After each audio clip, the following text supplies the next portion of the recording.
the New Orleans Humanist Perspective, presented by the New Orleans Secular Humanist Association, following our few principles of humanism.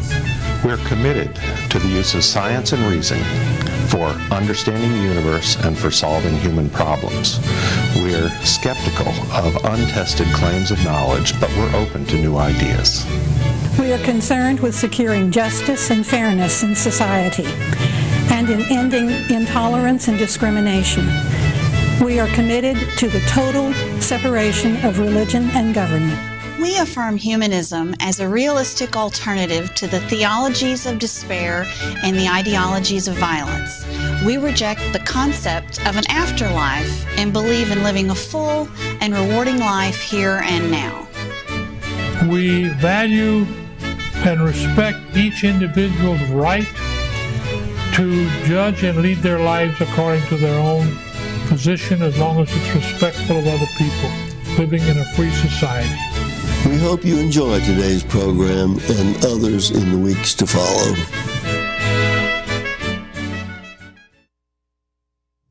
Hello, and welcome to the Humanist Perspective, brought to you by the New Orleans Secular Humanist Association. I'm Beth Deitch, and I'm on the board of NOSHA, and I'll be your host tonight. And I am joined by three fellow members of NOSHA. This is Glenn Pearl. Hi. Sabrina Jacks. Hi. And William Gautreaux. And what we're going to do today is consider some of these questions that you see on the internet all the time asked by Christians. They'll put out lists that say things like, 6 questions that your atheist friends won't be able to answer, or things like that. And there's so many of them that I thought they would give us some interesting things to discuss, because they are questions that if you talk to religious people who want to debate, they tend to come up with the same things over and over again. And so I thought one of the big categories that maybe we could start with is the where did the universe come from category. And there is for example, one of the questions that was, would you agree that if it took intelligence to make a model universe in a science lab, then it took superintelligence to make the real universe?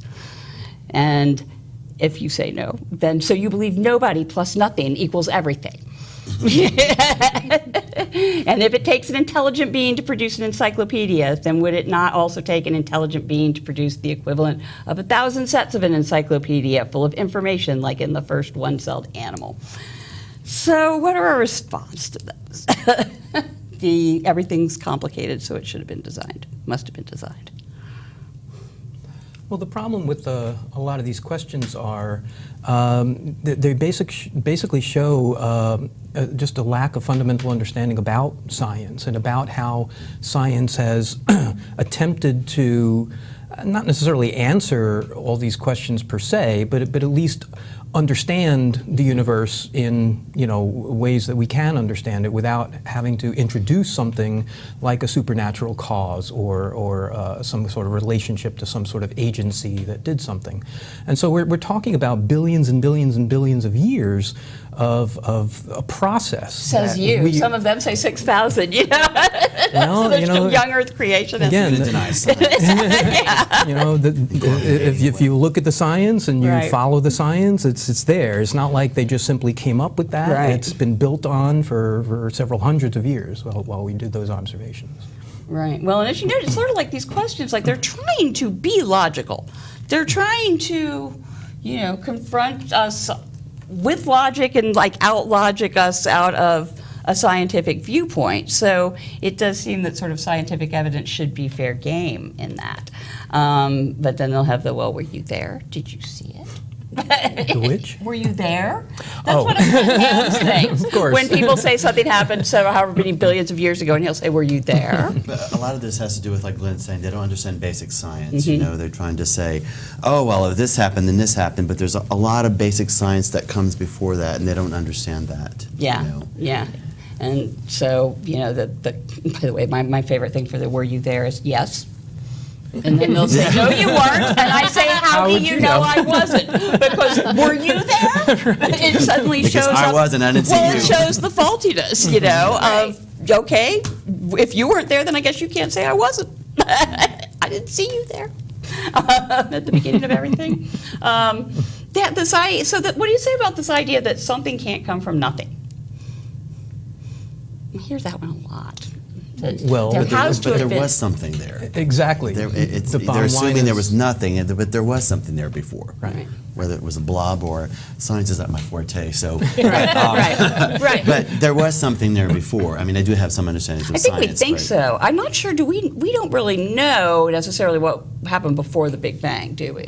Like whether there was another universe that contracted before. Right. But No, the there's many interesting, theories. whenever they say we don't know, they just fill it in with then God must have done it. Right. it's- Instead of It's your typical throw your hands up and say we can't explain it, therefore it was God. Where science eventually can't explain Right. those things. Right. Yeah, it's like we don't understand it, so we have work to do. We have questions Yeah. to Right. investigate.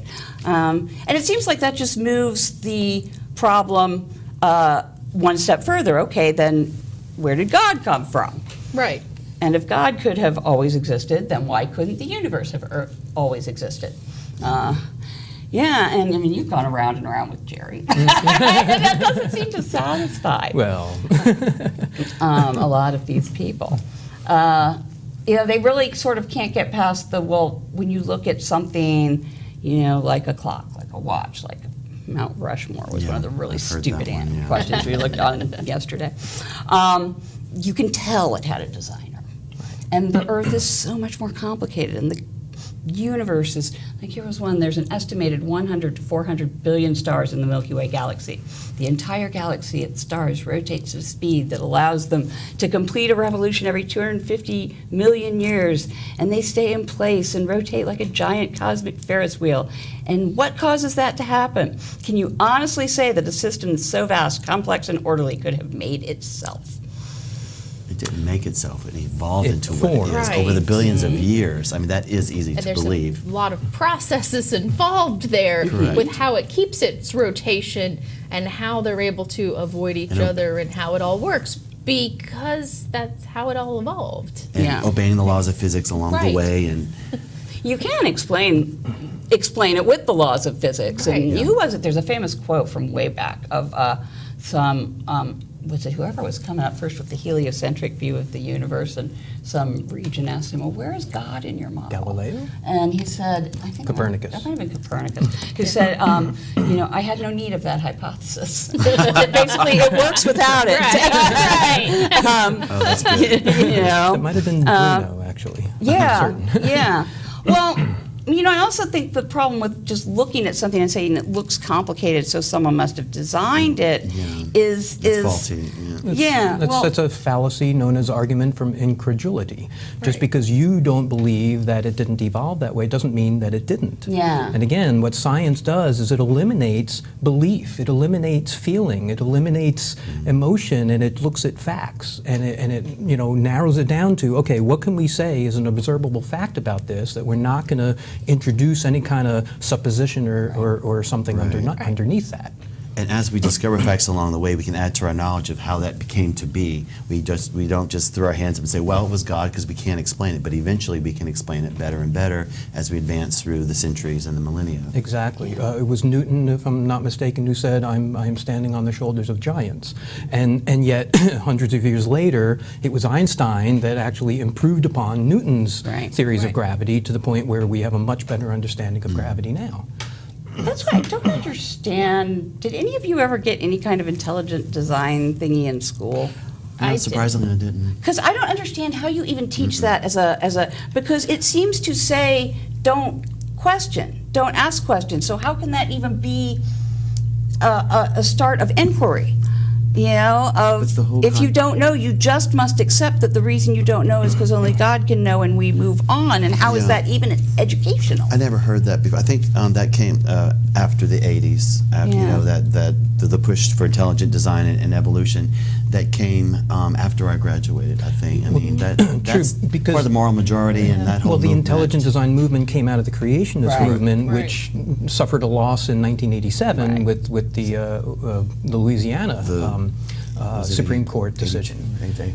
The one where our state law, which is still on the books, I might add, That's why they came that up with says that we can intelligent design. teach creationism in the science class. Oh, right, Right. called ironically the Louisiana Science Education Act. Yes. Actually, that's that's the more modern one Right. that allows intelligent design to creep in. I'm Right. talking about the law that's on the books from back in 1987 Yeah. that was struck down by the Supreme Court. It is continually not allowed to be taken off the books by our state Yeah, legislature. so that if something ever happens to that Supreme Court Right. decision, it's boom, back and forth. As a matter of fact, it was one of our own members, Barbara Forrest, who delivered the key Right, yes. witness testimony in the Kitzmiller v. Dover case in Pennsylvania in 2005 that proved that the intelligent design movement was creationism just dressed With up another in name. a different name. Yeah, I think the Louisiana Science Education Act that we have now is something like every school district gets to decide for themselves They get to, what they get to present supplemental alternative materials they may materials. want to present. Well, and and that's another interesting point with respect to kind of what you just mentioned as far as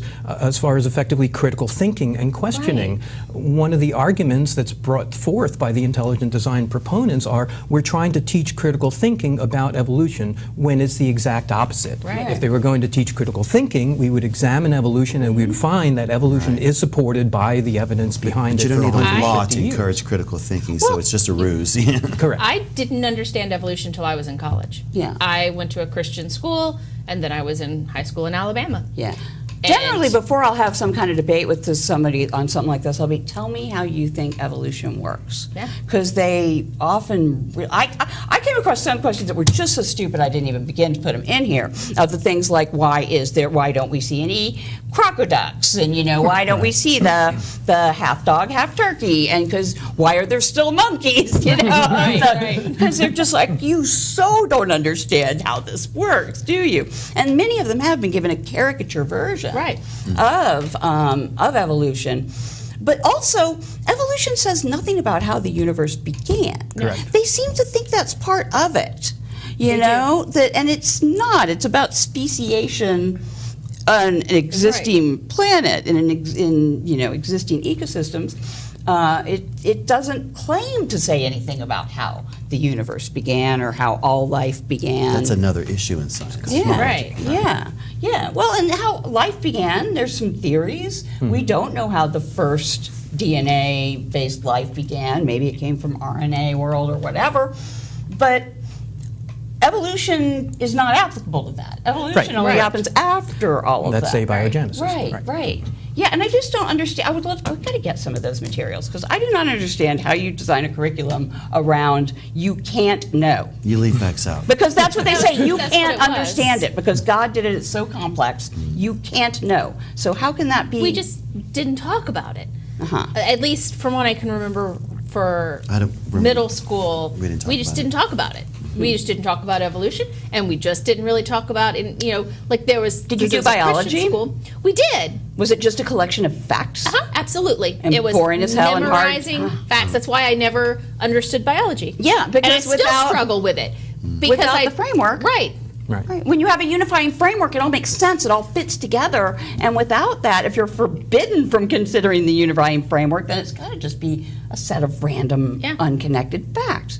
And I did meet some kids in college who were, when I was teaching business school, who ended up in business after failing to make it in their initial attempt at a college science degree because they didn't realize they didn't know real science. Right. And yeah, That's and it really just put them at a unfortunate. big disadvantage when it comes to like any kind of career. And we talk about wanting to encourage people in STEM in college. You got to start by teaching real science Exactly. Right. when they're young. And we've been failing that in this state for far too long. Yeah. So, all right, let's move on to this other thing that keeps coming up a lot, the morality thing. Ooh. The idea that you can't have any morality without God. For example, if there is no God, can we do what we want? Are we free to murder and rape while good deeds are unrewarded? And is there anything wrong anywhere? And if so, how can we know unless there's a moral law? And if every law needs a lawgiver, here's one of those that they've already started with. Right. Every law needs a lawgiver. Does it not make sense to say a moral law needs a moral lawgiver? Oh, Christ. So That's an easy one.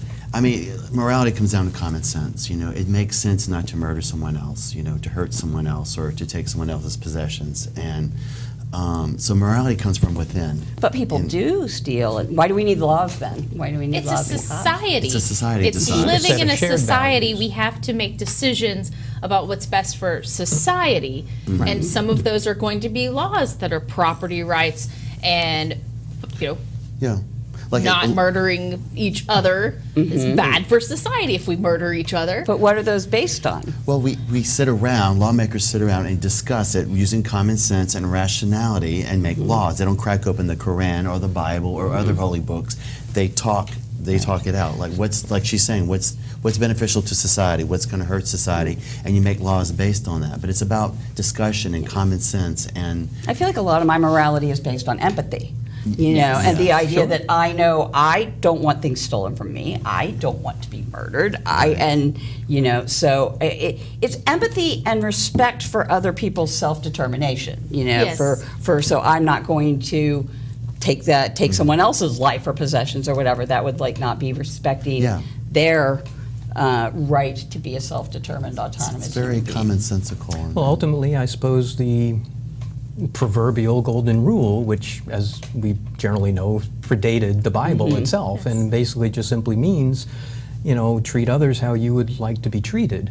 If you want to be treated to pain and misery, well, then that's probably how you're going to treat others, but don't expect it to be free from consequences. You know, and since we're talking about the Christian angle from this, you know, a lot of these, like he says, predate the Bible. A lot of these things were said by people and other holy books before the Bible. So Christianity does not have a monopoly on morality. Or On do not kill. You know, they're not the first And people who don't said it's steal. bad to kill. Right. And not even holy books. Hammurabi's Right. Code Yeah. was Right. not based on any Right. religion or holy book that I'm aware of. Almost every cooperative society that we have ever been able to have a good enough understanding of to know of their laws or morality has had something like the golden rule. Right. You know, Right. something in that sense. That is, I think, like you say, just common sense. Of once you understand that other people feel as you feel, you know, that they also have feelings and thoughts and desires and goals, then, and we have mirror neurons in our brains that allow us to feel for other people, then it just sort of, that golden rule sort of follows. Yeah, You know? that makes sense. Empathy and And ultimately, we are a social species. So we cannot survive, we cannot thrive without social interaction. And if we're going to have social interaction that's comprised entirely of that sort of pain, violence, etc., then we're doomed as a species, period. It's that simple. Then now, they also accuse atheists of often being moral relativists. In fact, that's a couple of the questions I have. They just assumed that. The moral relativist atheist says, you know, everything is relative. There are no absolutes, and you know that there are morals are relative. And I would say some of what they call morals are relative. I would agree. That's fair. It's about gray areas, black and white, and most of life is a gray area. So you have to discuss, there are different situations where something is okay and certain situations where it's not okay. And it seems like religion wants everything to be black or white. You know, it's either right or wrong in every situation. It's just not the way life is. Well, and even when they're talking about those gray areas, they have a lot of them. Yeah. And the things that you would consider like, oh, well, do not kill. It's like, well, actually, you're going to agree with all the gray areas everybody else is Right. Right. when we talk about self-defense and things like and that. Don't read They're the all the Bible. same. Exactly. Not to mention, there's an awful lot of killing in the Bible in the name of God. Very much. So it's not quite black and white there either. Right. It's Well, kind then, of black and but that white. was the Old Testament. But that was the Old Testament. It doesn't count. Doesn't count. Yeah, I don't know. Of Yeah, course. God got some therapy between the New Testament and the Old Testament. Yeah, except, you know, then they're usually surprised when we can quote the Bible as well as them. You know, Jesus said, I'm not here to better. give rid of the law, but to uphold it. You know? But things like, say, homosexuality or premarital sex or what the role of women is and such, that they consider those to be moral questions and feel that they get that from the Bible, they say. And so how do we differentiate? Because I would say that those are more norms, simply norms of behavior rather than things with a moral dimension. You know, but they would ask how we make that distinction. Well, I would ask them, how do they determine that homosexuality is immoral? Because God says that. Because it's immoral. Because the books, I have a book that And that's what they're saying. So how can you make a determination if you don't have a book that tells you? Is basically their question. That is their question. If Right. I have a book that tells me. So you have no book, so how can you I have a possibly book know? that says don't mention the word Voldemort, you know? So, am I going to use Well said. But yeah, it's ridiculous to say, well, I have a book that says don't do this. Religion basically gets to make up their own rules about what's right, what's wrong, what's good, what's bad, even if it doesn't make any sense at all. And so that's why morality should be about common sense and empathy, like you're saying. Yeah. It's a combination of all these things. And I guess it's easier to think that things are black or white, Right. it's right or wrong. Oh, But, yes. that would take some thinking to do, to think about the gray areas. And Right. so most people don't want to think, I guess. Yeah, I would say I've heard the word that I think does apply to sort of my moral sense of being consequentialist. That the consequences of my actions are what is going to determine, of what is moral or not, And so the consequences of allowing people, say, to marry whoever they want are benign, if not beneficial. The consequences of stealing from people, are negative. And it's not a pure utilitarianism because, just not maximizing pleasure. I don't like the word pleasure. It sounds so momentary. Yes. And more just maximizing positive outcomes, Yeah, happiness, that was my word. fulfillment, well-being. That's all Well-being. well-being. And minimizing suffering. Because you could say, well, like suppose we made 1% of the population slaves, Sure. and that would make 99% of the population really happy or whatever, or they don't have to do their laundry anymore or whatever it is. So it's not pure utilitarianism. I'd say it's a kind of utilitarianism that has some like stops, which are people's right to autonomy and self-determination. And that's incorporate fairness. Right, yeah, Yeah. fairness, yes, yeah. And interestingly, even animals, a lot of animals understand concepts of fairness. Absolutely. Which Yes, they shows do. that, and they don't read the Bible. Yeah. Notably social species. Oh, and and how many species have we now found homosexuality in? Like hundreds? Who knows? Hundreds, everyone. So the idea of it not being natural Right. is not yeah. I like to compare it to, it's just as silly as saying being left-handed is wrong and right-handed is right. Even though most people are right-handed, it's not immoral, it's just different. And Right. both work just as fine. Right. So it's And- just something that happens in nature. Yeah, and I feel like whether it's something that's just a norm, that it's just like, oh, this is how we do things, as opposed to this is something that really is important, has a moral dimension, does depend on whether it impacts other people's Right, lives exactly. in some Absolutely. meaningful way. Absolutely. And that's a good point to add, in Yeah. some meaningful way. Yes, yeah, because just because you don't like seeing me kiss another girl Right. doesn't mean, despite the to fact not that we do have these now these religious freedom restoration acts that are basically my freedom to never be offended by anything anybody else does. I say to that, So- go get some therapy. You can work on that. Yeah, It's your problem, not mine. My right to Right. make everyone else abide by my religious rules. Right. Yeah. Doesn't. So what makes it so that if you don't fear any kind of punishment, then what keeps you in line? The wanting the best for everybody. Yeah. Like, I don't want anything bad to happen to other people, so I'm not going to go and steal from them. Obviously there is punishment.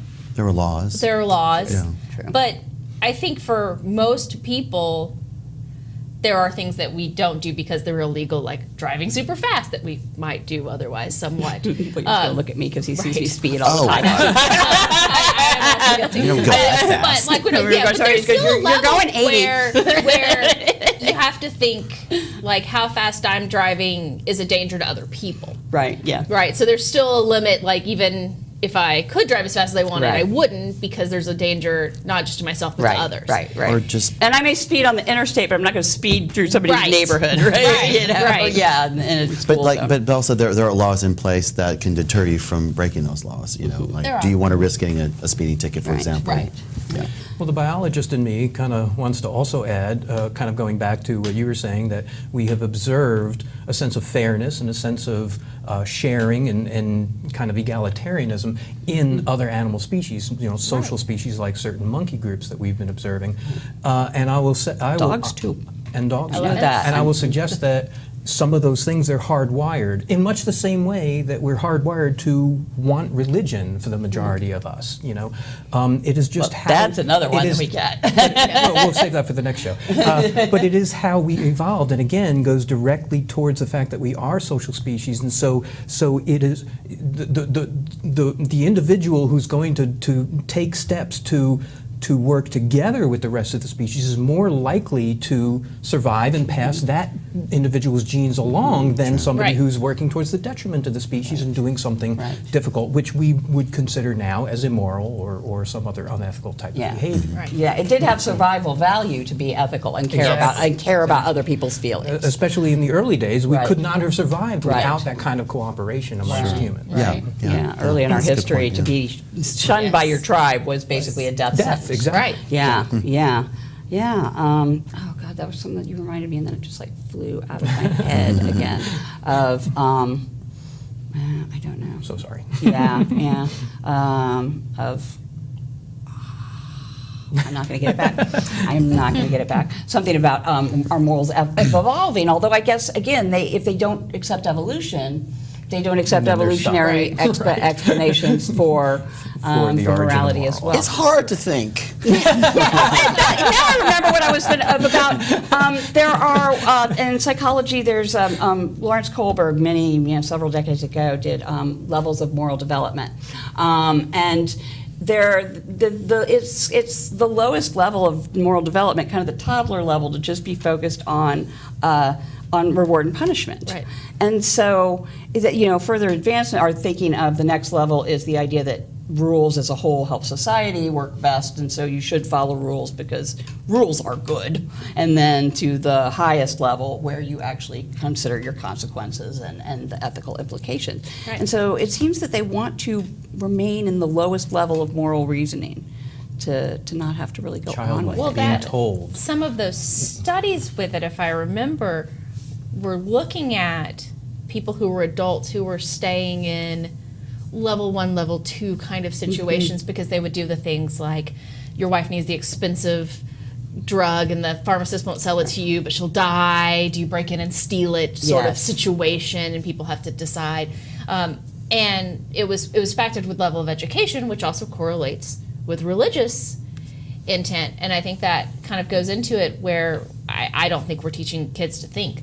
I think we've gotten worse at it instead of better. But one of those things is people like it at the rule level. Yeah, right? because like William just said, thinking is And it's hard. Easier Thinking to is be hard. told what to do. It's easier to be told what to do, and it's easier for other people if you're in the rule group.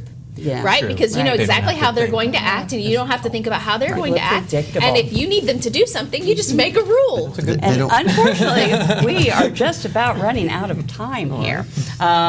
So, I mean, I can't believe that just went like zoom, just zipped by. So, like we said, we can definitely have time to take care of some of these in a later show. So, thanks for joining us on the Humanist Perspective, and I hope you found this discussion interesting, and will join us again in the future.